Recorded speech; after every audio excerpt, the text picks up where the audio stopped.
ಇವನ್ life ತುಂಬ ಪೀಸ್ಫುಲ್ಲಾಗಿ ಹೋಗ್ತಿತ್ತು. ಇವನ್ best friend ಬಿಟ್ಟರೆ ಇವನಿರೋದು ಸಹ ಬೇರೆ ಯಾರಿಗೂ ಗೊತ್ತಿಲ್ಲ. ಆದರೆ ಆ ರಾತ್ರಿ ಅವನ ಲೈಫಲ್ಲಿ ಒಬ್ಬ ವ್ಯಕ್ತಿ ಬಂದ. ಅಕಸ್ಮಾತಾಗಿ ಬಂದರೂ ಆ ವ್ಯಕ್ತಿಯಿಂದ ಇವರಿಬ್ಬರು ಲೈಫ್ ಚೇಂಜ್ ಆಗುತ್ತೆ ಅಂತ ಯಾರೂ ಎಕ್ಸ್ಪೆಕ್ಟ್ ಮಾಡಿರಲಿಲ್ಲ.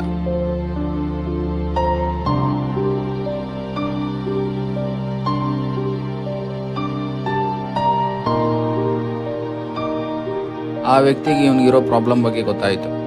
ಯಾರೇ ಆಗಲಿ ಈ ಥರ ವಿಷಯ ಗೊತ್ತಾದರೆ ಅವ್ರ ಬಗ್ಗೆ ಫೀಲ್ ಮಾಡೋದು ಕಾಮನ್. ಆದರೆ ಸ್ವಲ್ಪ ಜನರಿಗೆ ಮಾತ್ರ ಅವರಲ್ಲಿರೋ ಸ್ಯಾಡಿಸ್ಟಿಕ್ ಎಂಥ್ಯೂಸಿಯಾಸಮ್ನಿಂದ ಅವ್ರ ಬಗ್ಗೆ ಫೀಲ್ ಮಾಡಲ್ಲ. ಬದಲಿಗೆ ಅವರಲ್ಲಿರೋ ವೀಕ್ನೆಸ್ನ ಆಟಾಡ್ಕೊಂಡು ಎಂಜಾಯ್ ಮಾಡ್ಕೊಳ್ತಾರೆ.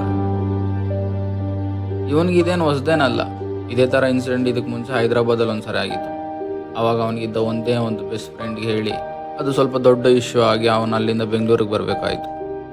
ಮತ್ತೆ ಅದೇ ಥರ ಒಂದು ಇನ್ಸಿಡೆಂಟ್ ಆಗೋದು ಬೇಡ ಅಂತ ಆ ವ್ಯಕ್ತಿ ಎಷ್ಟೇ ಟಾರ್ಚರ್ ಕೊಟ್ಟರು